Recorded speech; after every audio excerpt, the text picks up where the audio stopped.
हम सब ने ये सुना है कि होम्योपैथिक मेडिसिन में कोई साइड इफेक्ट नहीं होते, but have we ever wondered that why, right? जो रीज़न है इसका होम्योपैथिक मेडिसिन के साइड इफेक्ट्स ना होने का जो रीज़न है वो होम्योपैथी का सबसे बड़ा स्ट्रेंथ है। होम्योपैथी की जो दवाइयाँ हैं वो एक प्रोसेस से बनती है जिसे हम पोटेंटाइजेशन कहते हैं, विच सिंपली मीन्स कि जो सब्सटेंस है, जिस सब्सटेंस से हम दवाई बना रहे हैं उसको इतनी हद तक डाइल्यूट कर दिया जाता है कि उसका कोई मटेरियलिस्टिक या कोई टॉक्सिक फॉर्म नहीं बचता। It's only dynamic healing energy which is left, right? Question ये आता है कि अगर इतना मटेरियलिस्टिक फॉर्म को अगर हमने डाइल्यूट कर दिया है तो फिर वो आपके किसी डिजीज पे या आपके किसी प्रॉब्लम पे एक्ट कैसे करेगा, राइट? तो इस क्वेश्चन का आंसर देने के लिए हम थोड़ा सा अलग एंगल सोचते हैं। हमने फिजिक्स का एक फिनोमिना तो काफ़ी बार सुना होगा जिसे हम रेजोनेंस कहते हैं, राइट? और ट्यूनिंग फोर्क के बारे में आपने सुना होगा, हमने स्कूल्स में उसके एक्सपेरिमेंट्स भी काफ़ी किए होंगे। दो ट्यूनिंग फोर्क है, एक को हम एक पर्टिकुलर फ्रिक्वेंसी पे स्ट्राइक कर रहे हैं and we are bringing it towards another tuning fork, जिसको टच किए बिना दूसरा ट्यूनिंग फोर्क जो है वो उस इक्वल फ्रिक्वेंसी पे वाइब्रेट करने लगता है, राइट? इस तरह का एक रेजोनेंस फिनोमिना जो है वो हम पढ़ते थे।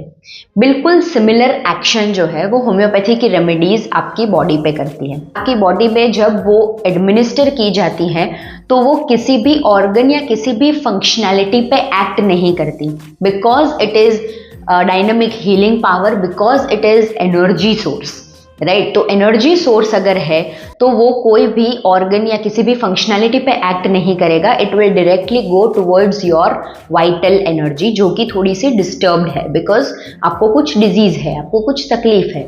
So your vital energy means your immunity is little bit disturbed. तो वो सीधा आपकी इम्यूनिटी के पास आके उसको थोड़ा सा हिलाएंगी, right? This remedies will act as a striked tuning fork, जो आपकी डिस्टर्ब्ड एंड स्टिल इम्यूनिटी है उसको थोड़ा सा हिलाएगी, जगाएगी कि भाई कुछ प्रॉब्लम है बॉडी में, you need to work on this, and then your immunity will get awake and it will resolve the problem itself. Homeopathic medicine का ये एक्शन होता है।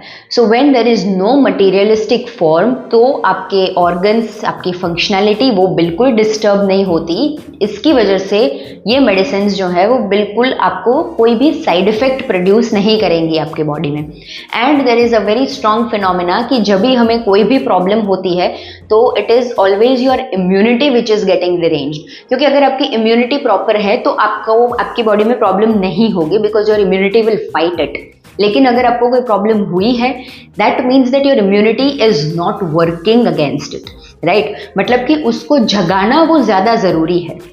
And when you want to work on immunity, so we need to understand that immunity is not material, immunity is an energy.